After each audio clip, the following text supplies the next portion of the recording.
এখনো আহতদের সুচিকিৎসা নিশ্চিত করতে না পারা অন্তর্বর্তী সরকারের প্রথম ব্যর্থতা।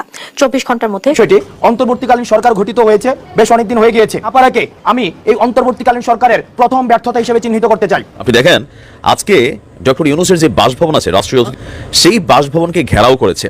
আসসালামু আলাইকুম ওরহমতুল্লাহি ওয়া বারাকাতুহু। দর্শক শ্রোতা, অন্তর্বর্তীকালীন সরকার শপথ নেওয়ার পর থেকেই কিন্তু অন্তর্বর্তীকালীন সরকার নিয়ে অনেক বেশি আলোচনা সমালোচনা হচ্ছে। এবার সেই সমালোচনায় নতুন করে ঘি ঢাললেন সমন্বয়ক হাসনাত আবদুল্লাহ। তিনি বললেন অন্তর্বর্তীকালীন সরকারের প্রথমেই একটি বড় ধরনের ভুল তিনি খুঁজে পেয়েছেন এবং তার ব্যর্থতা খুঁজে পেয়েছেন, অর্থাৎ অন্তর্বর্তীকালীন সরকারের বড় ধরনের একটি ব্যর্থতা খুঁজে পেয়েছেন সমন্বয়ক হাসনাত আবদুল্লাহ। এখন প্রশ্ন উঠেছে, যেহেতু সমন্বয়ক হাসনাত আবদুল্লাহ এখন তত্ত্বাবধায়ক সরকার বা অন্তর্বর্তীকালীন সরকার নিয়ে কথা বলছেন, তাহলে কি তাদের মাঝে একটি দূরত্ব তৈরি হয়েছে?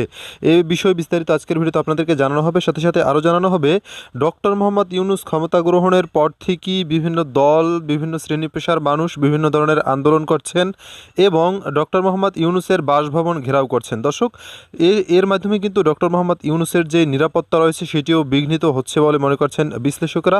এ সম্পর্কে জানাবো বিস্তারিত এবং সাথে সাথে দুদিন পরপরই কেন ডক্টর মোহাম্মদ ইউনূসের বাসভবন ঘেরাও করা হয়, এর মূল কারণটা আসলে কি, এর পিছনে কারা চক্রান্ত করছে, জানাবো সে বিষয়ে বিস্তারিত। সাথে সাথে আরও থাকছে সবশেষ কিছু গুরুত্বপূর্ণ আপডেট নিউজ। মূল ভিডিও শুরু করবো তার আগে ছোট করে একটা কথা বলতে চাই, আপনি যদি এ ধরনের আপডেট নিউজগুলো সবার আগে পেতে চান অবশ্যই চ্যানেলটি সাবস্ক্রাইব করে রাখবেন। দর্শক, প্রথমেই দেখে আসবো হাসনাত আবদুল্লাহ, যিনি বৈষম্য বিরোধী আন্দোলনের একজন সমন্বয়ক। তিনি ডক্টর মোহাম্মদ ইউনূসের সরকারের প্রথম ব্যর্থতা কি বলেছেন। গিয়েছি তাদেরকে তাদের চিকিৎসার খোঁজ খবর নিচ্ছি, কিন্তু আজকের এই দিনে এসে আহতদের যে পরিস্থিতি আমরা দেখেছি সেটি নিদারুণ। মধ্যযুগীয় কায়দাভাবে গুলি চালানো হয়নি। আপনারা যদি গুলির যে ধরনগুলো দেখেন সেখানে দেখবেন যে আইনশৃঙ্খলা রক্ষাকারী বাহিনী বারবার বলেছে যে তারা নন লেথাল বুলেট ইউজ করে যে তাদেরকে ডিসপাচ করার চেষ্টা করেছে, কিন্তু আপনারা যদি দেখেন যে বুলেটের যে ধরন, সেখানে আমি মনে করি ইনভেস্টিগেশন হওয়ার প্রয়োজন রয়েছে যে আসলে উদ্দেশ্যই ছিল এখানে হত্যাকাণ্ড চালানোর, অর্থাৎ হত্যাকাণ্ডের স্পষ্ট নিদর্শন আজকে আমরা বিভিন্ন আহতদের যে দেখেছি সেখানে স্পষ্ট নিদর্শন পাওয়া গিয়েছে। দ্বিতীয় যে বিষয়টি, অন্তর্বর্তীকালীন সরকার গঠিত হয়েছে, বেশ অনেক দিন হয়ে গিয়েছে।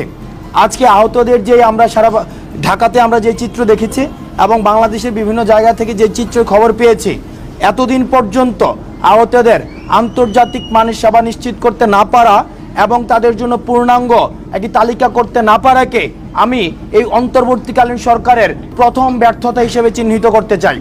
কারণ এই অন্তর্বর্তীকালীন সরকারের উচিত ছিল শুরুতেই এসে যারা আহত হয়েছে এবং শহীদ হয়েছে তাদের জন্য আমাদের যেটাকে আমরা বলি ওয়ান স্পট যে সলিউশন, অনশট যে সলিউশন, এই ওয়ানশট সলিউশন নিশ্চিত করা, কিন্তু আমরা সেই জায়গায় দেখেছি আজকের এই দিনে দাঁড়িয়েও আমরা পূর্ণাঙ্গ আহতদের কোনো লিস্ট পাইনি, পূর্ণাঙ্গ যারা শহীদ হয়েছে তাদের লিস্ট পাইনি।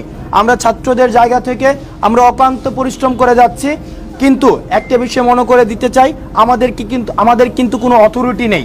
এই যে আপনারা যে দেখছেন ট্রাফিক পুলিশ নিয়ন্ত্রণ করছে শিক্ষার্থীরা, বা আমরা বিভিন্ন হসপিটালে ছুটে যাচ্ছি, বিভিন্ন ধরনের আইনশৃঙ্খলা পরিস্থিতিকে স্বাভাবিক করার চেষ্টা করছি, এটি কিন্তু পুরোটাই হচ্ছে স্বেচ্ছাসেবীমূলক একটি কাজ। এখানে কোনো ধরনের আমাদের পলিটিক্যাল অথরিটি নেই, আমাদের আইনগত কোনো অথরিটি নেই। সেই জায়গা থেকে এই গভর্নমেন্টের কাজকে ত্বরান্বিত করার জন্য আমরা আমাদের জায়গা থেকে চেষ্টা করছি, কিন্তু এই অন্তর্বর্তীকালীন সরকারের যারা দায়িত্বপ্রাপ্ত রয়েছেন তাদের উচিত ছিল যত দ্রুত সম্ভব আহতদের পাশে দাঁড়ানোর ভিজিবল পদক্ষেপ নেওয়া, কিন্তু আমরা ভিজিবল কোনো পদক্ষেপ দেখিনি, যে কারণে আমরা অন্তর্বর্তীকালীন সরকারের স্বাস্থ্য বিভাগের আমরা নিন্দা জানাচ্ছি। আরেকটি বিষয়, এই সম্পূরক একটি বিষয়, সেটি হচ্ছে আমাদের এই যে সমন্বয়ক এবং সহসমন্বয়ক নিয়ে বিভিন্ন ধরনের আলাপ আলোচনা হচ্ছে বিভিন্ন জায়গায়। আমরা স্পষ্ট করে বলতে চাই, আপনারা যারা গণমাধ্যম কর্মী রয়েছেন ঢাকা কেন্দ্রিক আমাদের বিভিন্ন যারা সমন্বয়ক এবং সহসমন্বয়ক রয়েছেন, আপনারা দেখতে পাচ্ছেন তাদের কি সারাদিন কি অক্লান্ত পরিশ্রম করছে। আপনারা যদি দেখেন কেউ সমন্বয়ক এবং সহসমন্বয়ক নামে বিশেষ কোনো সুযোগ সুবিধা কোথাও চাচ্ছে, আপনাদের সাথে বিশেষ কোনো সম্পর্ক তৈরি করার চেষ্টা করছে, বা সরকারের কোনো প্রশাসনে গিয়ে বিশেষ কোনো সুযোগ সুবিধা চাচ্ছে, আপনারা তাদের আইনের হাতে সোপর্দ করুন। কারণ আমাদের কোনো এজেন্সি নেই, লেজিটিমেসি নেই যে আমরা কোনো বিশেষ সুযোগ সুবিধা আমরা দাবি করব। এবং পরিশেষে আমরা অন্তর্বর্তীকালীন সরকারকে আমরা বলতে চাই, আপনারা আজকে অন্তর্বর্তীকালীন সরকার হয়েছেন এই আহত যারা হয়েছে, শহীদ যারা হয়েছে তাদের বিনিময়ে, সুতরাং অন্যান্য পলিসি রিফরমেশনের আগে, অন্যান্য পলিসি অ্যাডপশনের আগে আপনাদের প্রথম এবং প্রধান কাজ হচ্ছে তাদের বিষয়টি দ্রুততম সময়ের মধ্যে আপনার সমাধান করা এবং আহত পরিবারদের পাশে দাঁড়ানো। কারণ আমরা দেখেছি একমাত্র উপার্জনক্ষম ব্যক্তি উনি আহত হয়ে পড়ে আছেন বা নিহত হয়েছেন। সুতরাং আমরা আর অ্যাসপাইরেশনাল স্পিচ শুনতে চাই না, বড় বড় গল্প শুনতে চাই না, এটা করে ফেলবো সেটা করে ফেলবো শুনতে চাই না, ব্লেমিং টেগিমের গেম আমরা শুনতে চাই না, দোষ এর ঘাড়ে ওর ঘাড়ে চাপানো, আওয়ামী জামাত বিএনপি ফেসিবাদের উপরে দোষ চাপানোর যে ব্লেমিং টেকিং এর যে বিষয়টি সেটি আর আমরা শুনতে চাই না। আমরা দৃশ্যমান পদক্ষেপ দেখতে চাই। আমরা দেখতে চাই আগামী 24 ঘন্টার মধ্যে স্বাস্থ্য মন্ত্রণালয় কী ধরনের পদক্ষেপ নেয় এবং গণমাধ্যম কর্মী যারা রয়েছেন, আপনারা স্বাস্থ্য মন্ত্রণালয়ের দায়িত্ব যারা রয়েছেন, তাদেরকে 24 ঘন্টার মধ্যে তাদের দৃশ্যমান পদক্ষেপ সম্পর্কে আপনারা তাদেরকে প্রশ্ন করুন এবং জনগণের প্রশ্ন তাদের কাছে তাদেরকে করে তাদেরকে জবাবদিহিতার আওতায় নিয়ে আসুন। দেখুন, এতদিন পর্যন্ত আমরা আশাবাদী, কিন্তু এতদিন পর্যন্ত যেহেতু কোনো দৃশ্যমান পদক্ষেপ আসেনি, আহতরা আমাদেরকে অভিযোগ জানাচ্ছে আমাদের প্রায়োরিটির জায়গায় প্রথম প্রায়োরিটি ছিল অন্তর্বর্তীকালীন সরকারের আহত যারা রয়েছেন তাদের পাশে দাঁড়ানো এবং যারা শহীদ হয়েছেন তাদের পাশে দাঁড়ানো। সেই জায়গা থেকে দর্শক দেখছিলেন বিস্তারিত সম্পর্কে আপনাদের মতামত কমেন্টে লিখে পাঠাবেন। এবার দেখে আসবো কেন ক্ষমতা গ্রহণের পর থেকেই একদিন এক একজন ডক্টর মোহাম্মদ ইউনূসের বাসভবন ঘেরাও করছেন। স্বাধীনতা বাঙালি জাতির জন্য আসলে খুব বেশি মনে হয় দরকার নাই, কারণ বেশি স্বাধীনতা পাইয়া গেলে এই জাতি কি পরিমাণ আওলায় তার কিছু চিত্র গত কয়েকদিন যাবত আমরা বাংলাদেশে দেখছি। সদ্য নিয়োগপ্রাপ্ত একটা অস্থিতিশীল সিচুয়েশন, এই পরিবেশে ডক্টর মোহাম্মদ ইউনূস তিনি কি কাজ করবেন নাকি আসলে এই যে উটকুট ঝামেলাগুলো সেগুলো পোহাবেন? আপনি দেখেন আজকে ডক্টর ইউনূসের যে বাসভবন আছে, রাষ্ট্রীয় অতিথি ভবন যেটা ছিল যমুনা, সেই বাসভবনকে ঘেরাও করেছে আমাদের অসংখ্য ভাইরা, হাজার হাজার মানুষ সেখানে। আর ওনার নিরাপত্তা এই মুহূর্তে সেনাবাহিনী, বিডিআর বা আমাদের আইন শৃঙ্খলা বাহিনীর যেই সদস্যরা আছেন তারা সেখানে পরিস্থিতি সামাল দিচ্ছেন। এখন দাবি কি দেখেন, গেল কয়েকদিনে গত 16 বছর এই জাতি বা এর আগেও রাজনৈতিক সরকারগুলোর সময়ও এতটা কোনো একটা সরকার আসার সাথে সাথে ভাই সবার দাবি দেওয়া এরকম একদম উপচে পড়া ভিড়ের মতন সামনে আসলে এটা তো একটা কি বলা হয় যে কাজের ডিস্টারবেন্স। ভাই তিনি রাষ্ট্র ক্ষমতায় বসছেন, কারোর চাকরি পার্মানেন্ট করার দাবি, কারো ঈদের বেতন বোনাসের দাবি, কারো বেতন ভাতার দাবি, কারো পুরা সরকারিকরণের দাবি, আজকে এই দাবি কালকে ওই দাবি।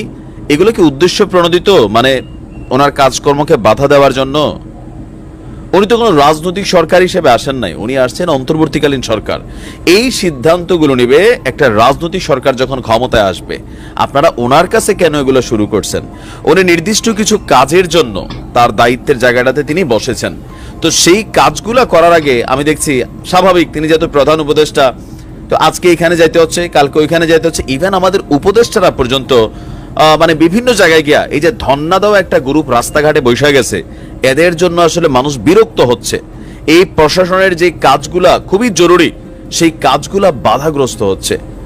স্বাধীনতা বাঙালি জাতির জন্য বরাবরই আসলে উল্টাপাল্টা। আপনি দেখেন যে স্বাধীনতা আমরা দেখলাম, পজিটিভ দৃষ্টিভঙ্গি যেমন আছে, নেগেটিভ দৃষ্টিভঙ্গি কিন্তু অনেক চলে আসছে। তবে আমার কাছে মনে হয় এখানে কিছু অর্ডিন্যান্স জারি করে, কিছু অধ্যাদেশ জারি করে এই বিষয়গুলোকে একটু কন্ট্রোলিং আনা দরকার। নয়তো প্রশাসন কি কাজ করবে নাকি রাস্তাঘাটে যেদিকে যাবে গাড়ির সামনে শত শত মানুষ দাঁড়াই যাবেন, বৈশা যাবেন?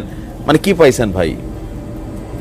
আপনাদের যে সকল দাবি দাওয়াগুলা সেগুলো একটা রাজনৈতিক সরকারের কাছে, তিনি অন্তর্বর্তীকালীন একটা দায়িত্বে আসছেন, হতে পারে 6 মাস, 1 বছর, 2 বছর, 3 বছর। তারপরেও আপনারা দাবি দাওয়াগুলো আনতেন ধাপে ধাপে, মাত্র বেটা বৈশা সারলো না, আপনারা এসে একের পর এক এই যে ফাইজলামি শুরু করছেন। এগুলা একটা কাজ দরকার, এই মুহূর্তে খুবই গুরুত্বপূর্ণ কিছু কাজ দরকার। সেই কাজগুলার এগেনস্টে আপনাদের এই ধরনের পদক্ষেপগুলো বাধা হয়ে দাঁড়াচ্ছে। তো আমার যেটা মনে হয় আর কি, আর সমন্বয়কদের উদ্দেশ্যে আমরা 2-4টা কথা বললে না। প্রথমত হচ্ছে যত বেশি এই টেলিভিশন সেন্টারের ডাক বা সংবাদ সম্মেলন এগুলো এড়াই চলবা, তোমাদের জন্য ভালো। অতি কথন মিডিয়া দেখলেই তোমরা চলে যাচ্ছ, বিশেষ করে হাসনাত এবং সার্জিস সহ আরো 2-4 জন। সারাদিন টেলিভিশন সাক্ষাৎকার, সারাদিন মিডিয়া টকশোতে উপস্থাপন হওয়া, বিভিন্ন ধরনের ফেসবুকে বক্তব্য দেওয়া, এগুলোতে হচ্ছে কি তোমাদের কিছু নির্দিষ্ট কাজ আছে। কথায় না বড় হয়ে কাজে বড় হতে হবে।